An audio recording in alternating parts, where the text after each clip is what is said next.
What's going on, guys? Just a quick video today. We're going to unbox my Asrock Taichi 9070 XT I just picked up at Micro Center. We'll set it up and take a quick look at FSR 4 and how to enable it. I've actually never owned an Asrock card before, and when I set out to Micro Center this morning, I was looking forward to getting the Sapphire Nitro Plus. I showed up 2 hours before they opened, and there was 100 people ahead of me. But word was that there was a lot of stock and a lot of MSRP models and quite a few Nitros.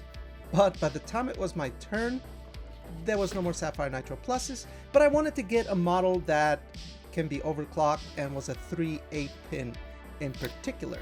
And the Taichi was one of those models.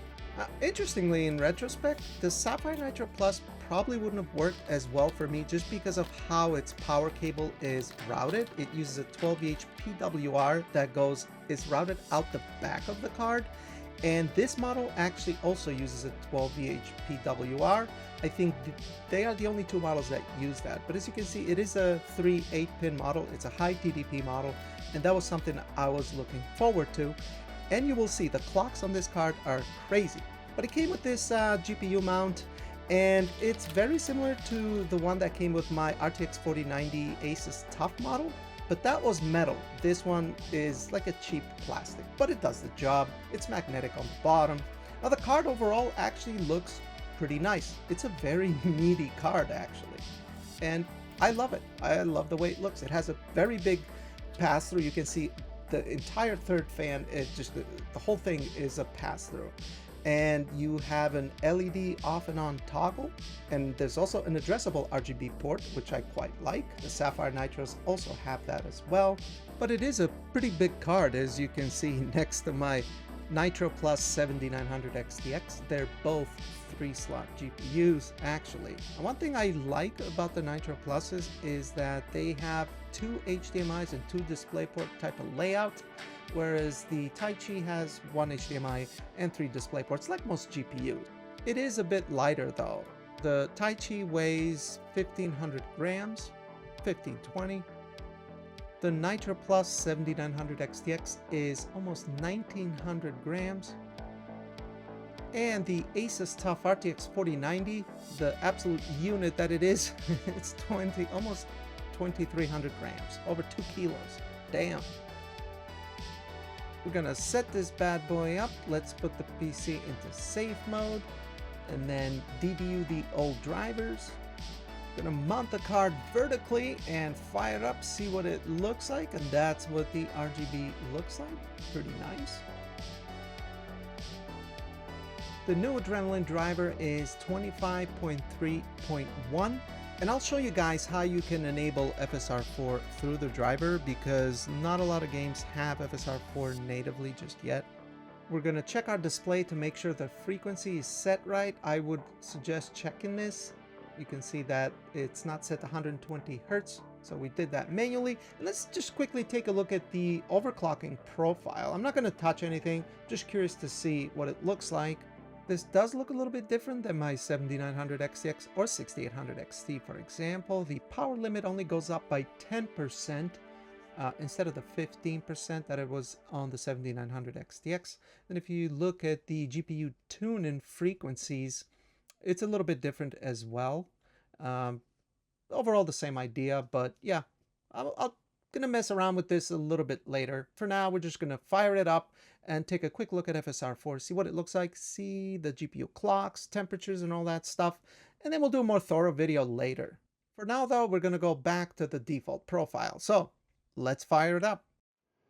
I've gone ahead and launched Space Marine 2 at 4K with FSR Performance. This is FSR 3, by the way. As long as the game supports FSR 3.1, you should be able to force FSR 4 through the driver, which we're going to look at in a minute. But if we take a look at the GPU metrics up on the top left corner, it's hitting 3.2 gigahertz out of the box, consuming over 320 watts, although I've seen it go as high as 340 sometimes.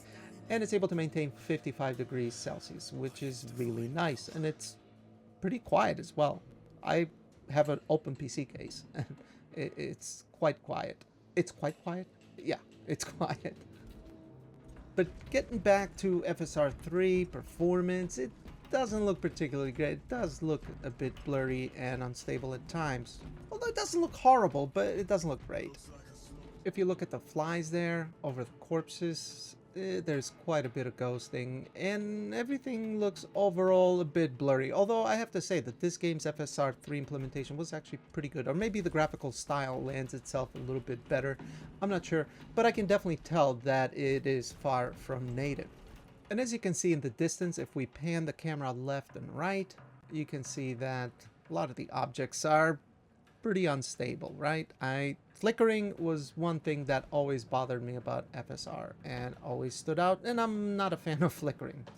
But yeah, you can tell that it's on. Well, let's go ahead and turn on FSR 4 through the driver. Right, so we exited the game and we're going to launch the Adrenaline software. Go to the gaming tab, and if you go to graphics, you can change it universally or you can do it game by game. We're going to go and do it game by game. There is a whitelisting process, I believe, but Warhammer 40k has FSR 3.1. And as you can see there, it says Fidelity FX Super Resolution 4, and it tells you what's required. And we can go ahead here and toggle that on. And next time we launch Warhammer Space Marine 2, it should tell us that FSR 4 has been enabled. So let's go ahead and do that. We can launch it straight from here. We launch the game, and if you look at the top right corner, it says Fidelity FX Super Resolution 4 is available. That tells you that it's on. And we're right back here, and oh my god, it does look noticeably better. It's a lot crisper. And we're also getting less FPS overall, a little bit, although it's not too bad. Previously we were getting 120 FPS and now it's dropped to 110, but it does look more stable. Previously, the emblem on the armor, it was quite a bit flickery. So was the grate down below. And with FSR 4 performance versus FSR 3 performance is a very noticeable difference, actually. If we go back to the flies over the corpses with FSR 3, there's quite a bit of ghosting, and the corpses look overall rather soft. But if we go to FSR 4, now it looks like there's some flies missing, which I've actually seen with DLSS as well. Maybe it's a machine learning thing, but the corpses look a lot less blurry and more stable. And lastly, the camera panning with FSR 3, it looks quite flickery and quite a bit blurry. But then you swap over to FSR 4 and it looks leagues better, guys. It looks noticeably better. So AMD's done a great job here. But that's going to be it for this video, guys. Just wanted to be a quick unboxing and just a quick look at FSR 4. And then we'll do obviously more in-depth videos where I'll look at FSR 4 and we'll examine ray tracing performance. We'll look at how it compares to the 7900 XTX. If you follow my channel, you know that I'm a pretty big fan of ray tracing. And I've been following DLSS. The transformer model is excellent. Even though it's still in beta, it has some issues. But then again, it is in beta and FSR 4 just came out, so these technologies should get better and better, and I'm all for it, and I'm all for documenting it and showing it to you guys.